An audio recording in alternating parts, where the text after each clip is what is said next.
Welcome to the show today. I got a thought. I was watching a World Cup game this morning between England and Congo, Democratic Republic of Congo, and it was a hard-fought game.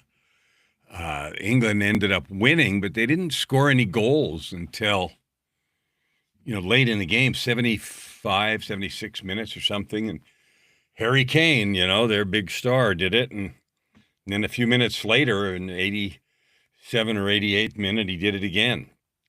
And people were talking about maybe he'd get a hat trick. I didn't know what that was till I moved to Canada, which is like 3 goals in a hockey game or 3 goals in a soccer match. But anyway, I was watching the players and they were all in. Those guys were all in that game. They were not thinking about anything except we're winning. And they were fighting and moving and running and furious. And, it ended up that England won, and I was glad. I wanted England to win. I live in Canada, and I'm not a big English fan or Commonwealth. But, in the last years, and I've watched World Cup maybe now, it might be the 4th time.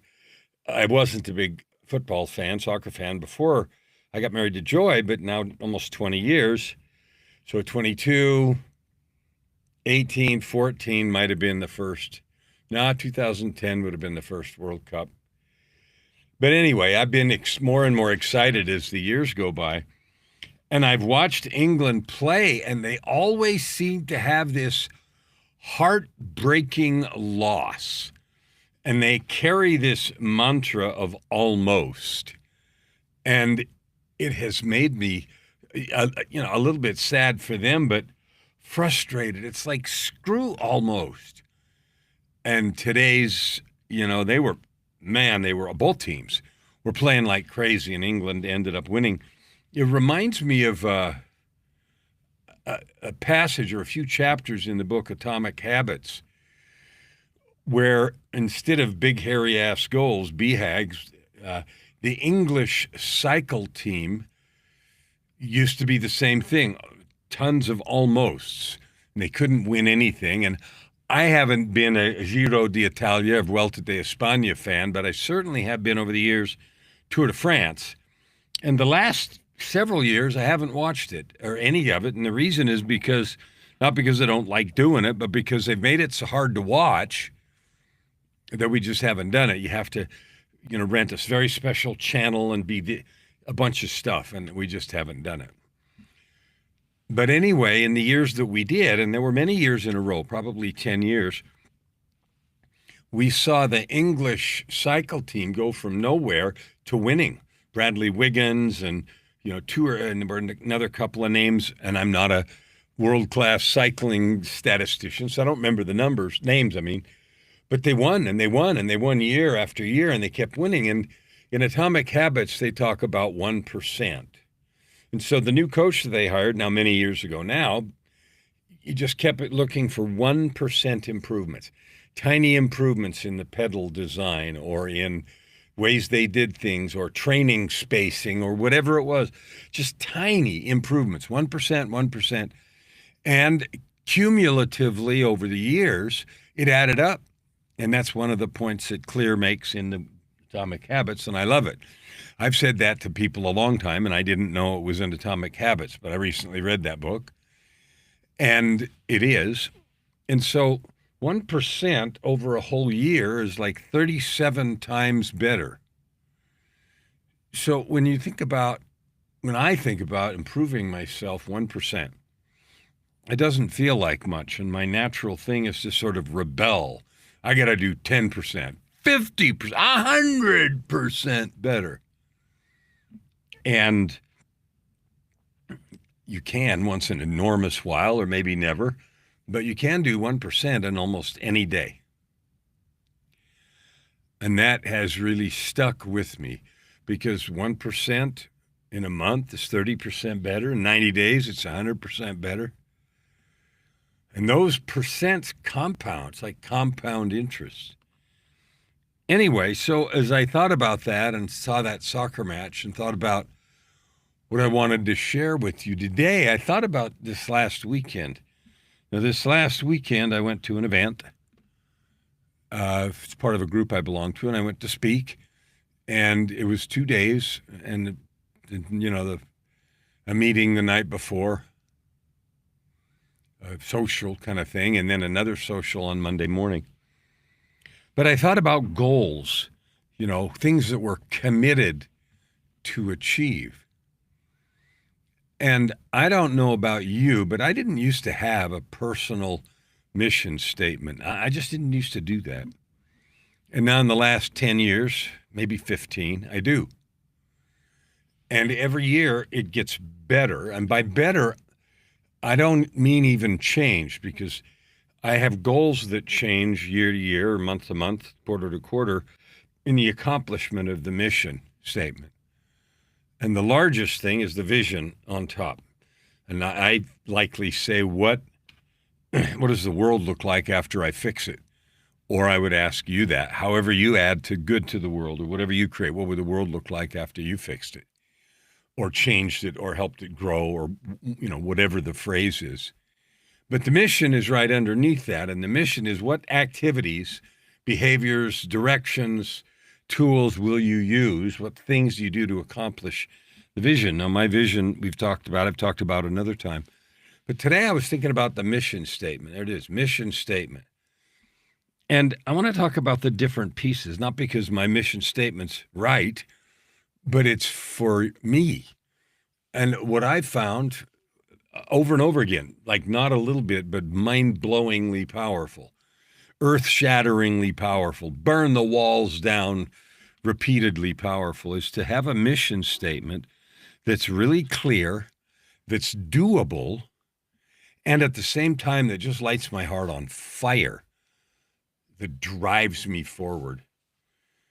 Today is Canada Day, July 1st, and the Independence Day in the U.S. is July 4th, a couple of days from now, 3 days. And I belong to both countries, and my heart is in both, and I'm absolutely wildly patriotic. I'm one of those people that when the national anthem plays, and it's true in both countries, I get emotional because I think about the courage of people who have preserved the choices, the freedoms, the joy, the opportunity that we enjoy. And one of the things I've really enjoyed about the World Cup is all the social network activity from people that are visiting the U.S. Lots of media coverage paints the United States, and I live in Canada now, but paints the U.S.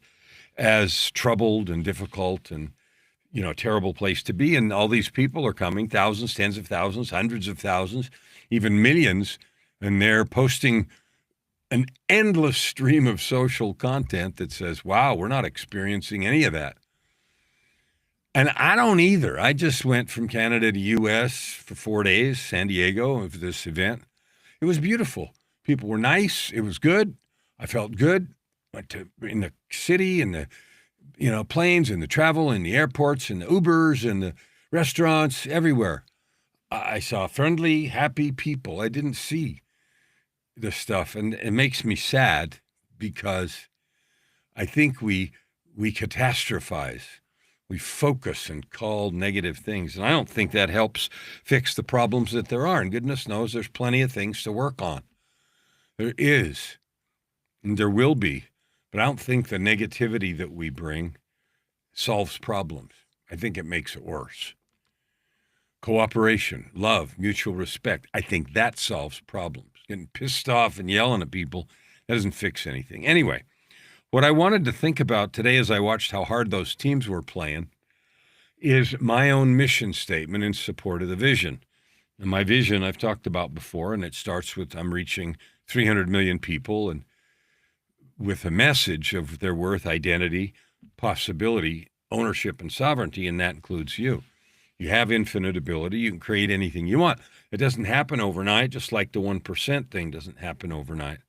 And it might feel frustrating, like I want 20% today, and, it's going to take a lot longer than that. But anyway, the mission statement I have, and I review it every day, I'm going to share it with you. not because it's right or because you should be impressed, but because I found that reminding myself on purpose, regularly, daily, of my mission statement, meaning the things that I'm going to do every day to achieve that 300 million vision. And part of that vision is creating 300 millionaires or 3,000 millionaires and 300 deca millionaires, 10 millionaires in the tens of millions. Money's not that hard to create. And we got this story that it's hard. It's not hard. If you create value and share it, people pay you. And it happens a lot, and it's beautiful, and it's available to all of us, you, me, any of us. So anyway, here's the mission statement. Part one is, the preamble is, I came into the world, and I know we're here by choice, because remember, I died. But anyway, I came into the world to do the will of the divine, my Father, my God, the Creator. That's why I came here. I didn't come here to do something else. I came here to have all the experiences I could and figure it out. But I came here to do the will of the divine because I love and trust the divine with all my whole being. And here's the thing. I'm free, and believe me, I've exercised that freedom to do whatever the frick I want. Not doing this, not doing that, you can't make me. And you know what? That's all true. And I can do everything I want. I did it my way. Yeah, I did that for years, for decades. And it didn't turn out so well. And the fires that have refined me are fires of surrender, covenant, and perseverance. Because I'm convinced that life was built to be tough. I don't know about you, but I'm convinced. So here are the things that are my mission statement. The first thing is I'm here to learn from my own experience and add good to the world. Now, those are two sometimes wildly different sounding things. Learn from my own experience. Some of the own experiences that I've had have been hard, bitter, angry, frustrating. Oof. And I have learned from them. But I added the second part, add good to the world, because I don't think tough experiences do anything unless we use them, right? Unless we go somewhere with them. And so for me, going somewhere, I call it add good to the world. Add good to the world just simply means make a choice on purpose to use my effort and energy each day to love you. Because I think love's the engine that builds everything, creates everything, finds everything, creates every technology, finds every medical breakthrough. People may be chasing money and pharma and all that stuff, but every single thing that we are allowed to or prompted to discover with our brains can be used to add good to the world. And add good to the world is just a phrase I use because we can add anything we want. And we often add, I won't speak for you, I often in the past added self-indulgence, selfishness, I get what I want, doesn't matter about anybody else. I added a lot of that to the world, and it didn't make any happiness or growth or joy. It always ended up in the same sort of dead end. Anyway, learn from my own experience and add good to the world.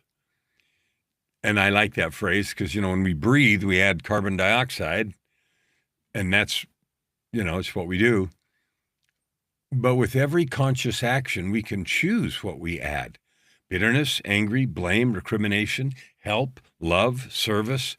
We can choose. And so I use that phrase to remind me to add good to the world. Help, creativity, enlightenment, love, compassion, friendship, just to do that. I can do that.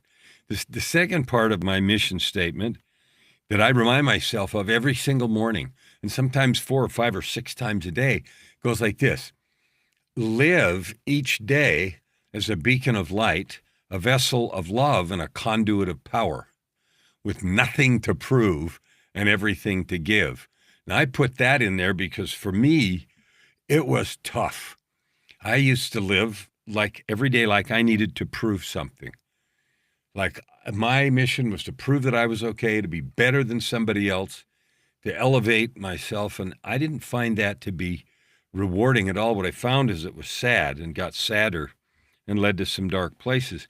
So when I changed it and I said, instead, I'm going to live each hour, each moment, making this video, talking to people. I had a coaching call this morning and I got to record a wonderful podcast episode.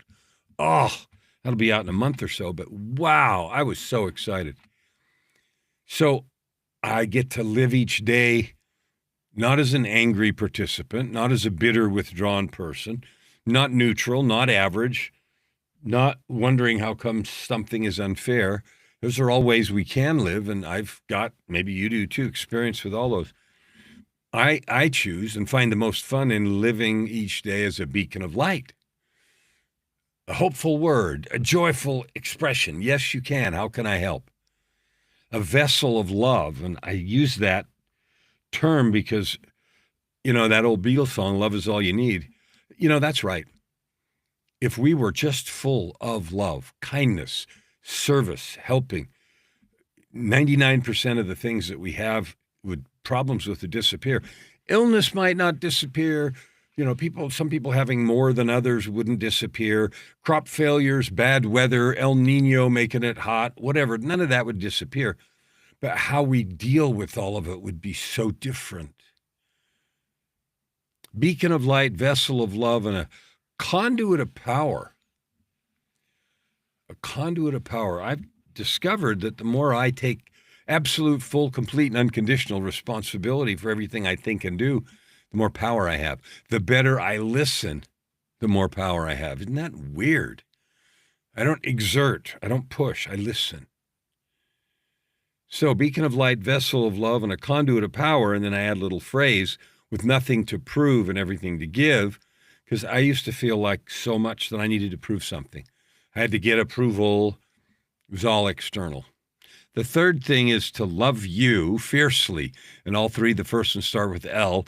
Learn, live, love, but love you fiercely and elevate the substance, success, and sweetness of life's amazing journey. I used to, again, go down the road of there's only a fixed pie, and if I don't get as much as I want, it's because you took too much, and if I take what I want, you don't get enough. And of course, I've learned that that's silly.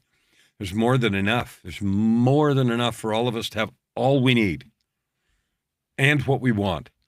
And this business of you create your life, when I first started down that road, I thought it was crazy. And then I thought it was maybe not crazy, but maybe only true sometimes. And now I realize it's true every time, only every minute, only every breath, only every creation. So love you. And that means you listening. I love you fiercely. And I want to and will do everything I can to elevate the substance, the success, and the sweetness of your journey. Because life is an amazing journey. Number 4 that I choose to do is I create. I'm a creator.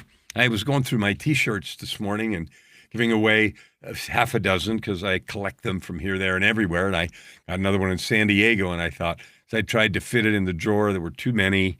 All right, so I went through the piles and pulled out 6 and gave them away. But one of them I kept is I create, therefore I am, right? It's a play on Rene Descartes. I think, therefore I am. I create, therefore I am. And I resonate with that. So that was funny. But I'm a creator, and what I create is inspired works that come through me to help you choose your purpose, develop your gifts, and serve joyfully with all your being. I use all that words and that fluffy language all the time, but I've found I live so much more fun and joy and happiness and excitement and on and on and on when I'm doing what I came to do. I said, choose your purpose. Do you have a purpose? Have you declared it? Are you like all in? Do you have a mission statement? You don't have to, but I urge you to try it. Develop your gifts, serve joyfully with all your being. The 5th part of my mission statement is to be the catalyst for meaning, legacy, and joy, to invite you to your highest self. Now, I used to play with chemistry. Starting in the 6th grade, I got fascinated by chemistry. And I got for Christmas one of those chemistry sets in a box. And I was so excited about it. And I spent the next several years playing chemistry. My dad built me a nice little table and stuff in the garage, and I got to do experiments and very quickly got past the experiments of the book. And in those days in Rexall Drugs, they had a rack, and I can't remember the company that put it out, but they had a rack of chemicals, little, small bottles like this that had all kinds of different chemicals in it that you could buy, and they were intended for kids like me playing chemistry, right? And so I love to do that. So a catalyst is a chemical that causes a reaction to happen that wouldn't happen naturally. And the catalyst isn't involved in the reaction and isn't used up, but for whatever reason, just being there makes it happen. Now, people like that. They just be in the room and stuff happens. And they don't have to do anything. Just being in the room makes that happen. Isn't that fun? So I have them in there, but I'm a catalyst. And the things that I make happen are meaning, legacy, and joy. And the purpose is to invite all of us to our highest self. So fun. And then I wrote that joy is a choice. I want you to think about that. Joy is a choice. And I wrote another phrase that's important to me anyway, and that is the meaning of something is the difference it makes. If it makes no difference, it has no meaning. Wow, that slapped me. I heard that from somebody in a mastermind I was in some years ago. If it makes no difference, it has no meaning. Wow. What a thing to think about. Are we making the kind of difference we mean to? Something I ask me every day. The number 6 is my mission statement is to show you, me, us, that no matter what has come before, you matter now.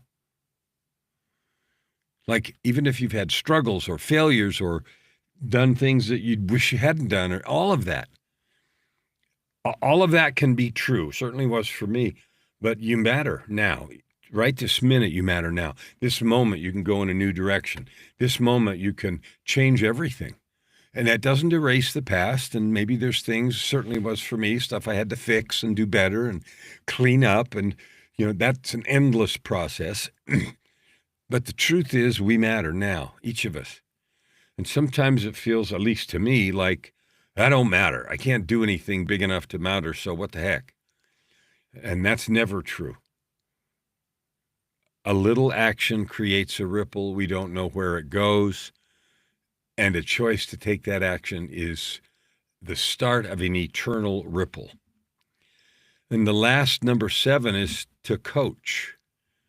To coach is my authentic expression of our common divinity. Now, we're all divine, and everybody does the things that are suited to their gifts and talents. And I have become, in the last 20 years, a coach. I didn't do that before, and I wasn't very good at it when I started. But I've become a coach that matters, that helps people, that causes things to happen, and that gets the absolute peak performance out of people. And I love that work.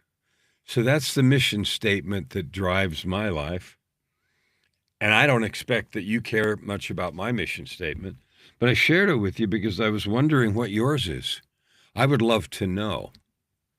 So I invite you to share your mission statement with me, either as a comment to this video or some other way.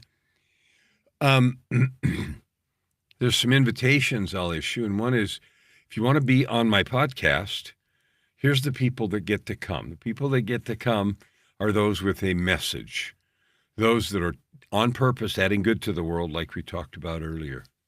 If you're doing that, and you'd like to be in front of tens of thousands or hundreds of thousands of people with that message, reach out to me. And here's how: yourultimatelifepodcast.com. There's a contact form there, and put it on the subject line podcast. And then tell me why. What's your mission, your messages, and I'd love to share it. The second invitation is, if you know people that have a mission and they're about adding good to the world and they'd like help spreading what they have, same thing, yourultimatelife.podcast.com. Contact and let me share your message. Let me share their message. Let's work together to add good to the world and reach tens, hundreds, thousands, millions of people. Because that's the only way we're going to elevate the consciousness, change the world, remove the negativity.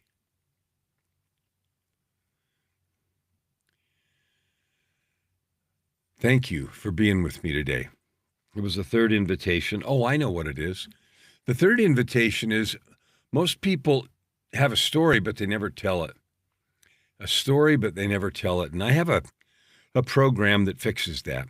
DreamBuildWriteIt.com. It's about how to find the powerful, life-changing story that you have, even if you think you don't, and how to write it in a book or create programs or products that allow you to share it in a powerful way that also gets you paid and builds you a business if you want to. I love you. I'm grateful for everything that you add that is good to the world and every effort that you make.